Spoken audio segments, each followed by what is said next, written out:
Hi hello ನಮಸ್ಕಾರ. ಮೂರನೇ ದಿನದ ರಿವ್ಯೂ ಇಂಡಿಯಾ ವರ್ಸಸ್ ಅಫ್ಘಾನಿಸ್ತಾನ್. ಇನ್ಯಾವ ದಿನವೂ ರಿವ್ಯೂ ಇಲ್ಲ, ಇವತ್ತೇ ಮ್ಯಾಚ್ ಮುಗೀತು. ನಾನು ನೆನ್ನೆನೇ ನಿಮ್ಗೆ ಹೇಳ್ದಂಗೆ ನಾಳೆ ಅಷ್ಟರಲ್ಲಿ, ನೆನ್ನೆ ಹೇಳಿದ್ದು ನಾಳೆ ಅಷ್ಟರಲ್ಲಿ ಅಂದರೆ ಇವತ್ತಷ್ಟರಲ್ಲಿ ಫಸ್ಟ್ ಇನ್ನಿಂಗ್ಸ್ ಮುಗಿಯುತ್ತೆ. ಮೋಸ್ಟ್ಲಿ ಫಾಲೋ ಆನ್ ಕೊಡ್ತಾರೆ.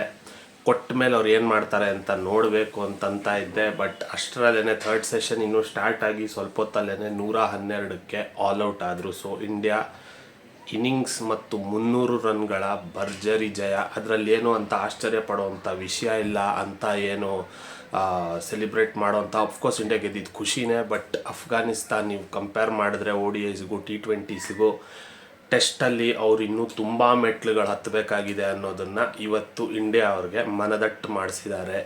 ನಿನ್ನೆ ಯಾವಾಗ ಇನ್ನಿಂಗ್ಸ್ ಇವತ್ತು ಬೆಳಗ್ಗೆ ಸ್ಟಾರ್ಟ್ ಆಯಿತು, 5 ವಿಕೆಟ್ ಅವ್ರು ಆಲ್ರೆಡಿ ಕಳ್ಕೊಂಡಿದ್ರು 113ಕ್ಕೆ. ಅಲ್ಲಿಂದ ಆಟ ಶುರು ಆಯಿತು. ಬಟ್ ಅಂತ ಏನು ಬಿಲ್ಡ್ ಮಾಡೋಕ್ಕಾಗಿಲ್ಲ. ಅವರು 152ಕ್ಕೆ ಆಲ್ಔಟ್ ಆದರು. 152ಕ್ಕೆ ಆಲ್ಔಟ್ ಆದಮೇಲೆ ಇನ್ನೂ ಅವ್ರಿಗೆ 412 ರನ್ನು ಹಿಂದೆ ಇದ್ದರು. ಅವರು ಹಿನ್ನಡೆ ಇತ್ತು. ಬಟ್ ಸೆಕೆಂಡ್ ಇನ್ನಿಂಗ್ಸಲ್ಲಿ ಮತ್ತೊಮ್ಮೆ ಬ್ಯಾಟಿಂಗ್ ಕೊಲ್ಯಾಪ್ಸ್ ಆಗಿ 112ಕ್ಕೆ ಆಲ್ಔಟ್. ಮೊದಲನೇ ಇನ್ನಿಂಗ್ಸ್ ಹೈಲೈಟ್ಸ್ ಅಂತಂದರೆ ಮಾನವ್ ಸುತಾರ್ ಡೆಬ್ಯೂ ಮಾಡ್ತಾ ಇರೋಂಥ ರಾಜಸ್ಥಾನ್ನ left arm bowler 6 for 33 in 22 overs ಪಡ್ಕೊಂಡಿರೋವಂಥದ್ದು. ಇಂಡಿಯಾದಲ್ಲೇ second best figures for a debutant. ಅಂದರೆ ಮೊದಲನೇ ಮ್ಯಾಚ್ ಆಡ್ತಾ ಇರೋವಂಥ ಬೌಲರು ಇಂಡಿಯನ್ ಹಿಸ್ಟ್ರಿನಲ್ಲೇ, ಕ್ರಿಕೆಟ್ ಹಿಸ್ಟ್ರಿನಲ್ಲೇ ಇದು second best figures. 6 for 33 in 22 overs. ಎರಡನೇ ಇನ್ನಿಂಗ್ಸಲ್ಲಿ ಅವ್ರಿಗೆ 1 ವಿಕೆಟ್ ಸಿಕ್ತು.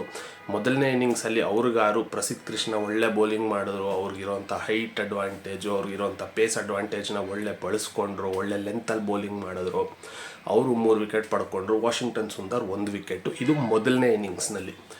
ಇಂಡಿಯಾ ಫಾಲೋ ಆನ್ ಆಗ್ತು ಅಫ್ಘಾನಿಸ್ತಾನ್ಗೆ. ಸೆಕೆಂಡ್ ಇನ್ನಿಂಗ್ಸಲ್ಲಿ ಸ್ವಲ್ಪ ಸ್ಟಾರ್ಟ್ ಚೆನ್ನಾಗಿ ಮಾಡಿದ್ರು ಅವರು. ಸಾದಿಕುಲ್ಲಾ ಅಟಲ್ ಮತ್ತು ಇನ್ನೊಬ್ಬರು ಮಲಿಕ್ 42ಗೆ ಫಸ್ಟ್ ವಿಕೆಟ್ ಬಿತ್ತು. ಅದಾದಮೇಲೆ ರೆಹಮಾನುಲ್ಲಾ ಗುರ್ಬಾಜ್ ಮತ್ತು ಅಟಲ್ ಸ್ವಲ್ಪ ಚೆನ್ನಾಗಿ ಆಡಿದ್ರು. ಬಟ್ ಯಾವಾಗ ಎರಡನೇ ವಿಕೆಟ್ ಬಿತ್ತು 88ಕ್ಕೆ ಮೂರನೇ ವಿಕೆಟ್ ಬಿತ್ತು. ಅಲ್ಲಿಂದ ಇನ್ನೊಂದು 25 ರನ್ನಿಗೆ ಅವರ ಎಲ್ಲ ವಿಕೆಟ್ಗಳನ್ನೂ ಕಳ್ಕೊಂಡು ಅಫ್ಘಾನಿಸ್ತಾನ್ ಆಲ್ಔಟ್ ಆಯಿತು. ಎರಡನೇ ಇನ್ನಿಂಗ್ಸಲ್ಲಿ ಸೂಪರ್ ಬೌಲಿಂಗ್ ಮಾಡಿದಂಥದ್ದು Washington Sundar 4 wicket, Kuldeep Yadav 3 wicket, ಆಮೇಲೆ ಮಾನವ್ ಸುತಾರ್ಗೆ 1 ವಿಕೆಟು.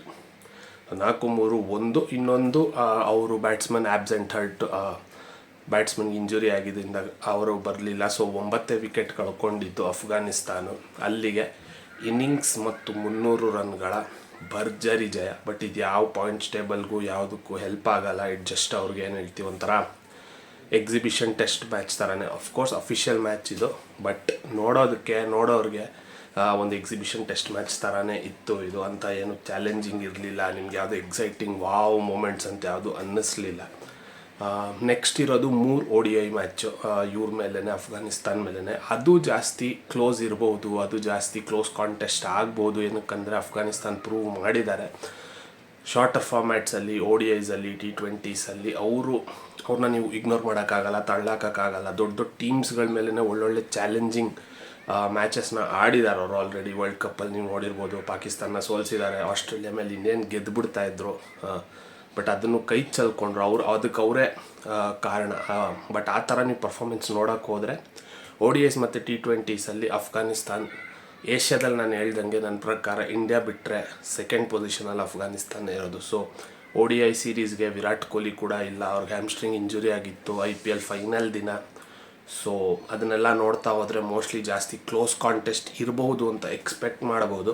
ಟೆಸ್ಟ್ ಕ್ರಿಕೆಟ್ ಅಫ್ಕೋರ್ಸ್ ಇಲ್ಲಿ ಅಫ್ಘಾನಿಸ್ತಾನ್ಗೊಂದು ಎಕ್ಸ್ಪೋಜರ್ ಸಿಗೋ ಥರ ಅವ್ರಿಗೂ ಗೊತ್ತಾಗಿರುತ್ತೆ, ನಾವು ಇನ್ನೂ ಎಷ್ಟು ಮೆಟ್ಲು ಹತ್ತಬೇಕು, ಇನ್ನೂ ಎಷ್ಟು ಕಷ್ಟಪಡಬೇಕು ಟೆಸ್ಟ್ ಕ್ರಿಕೆಟಲ್ಲಿ ಕಂಪೀಟ್ ಮಾಡೋದಕ್ಕೆ ಅಂತ.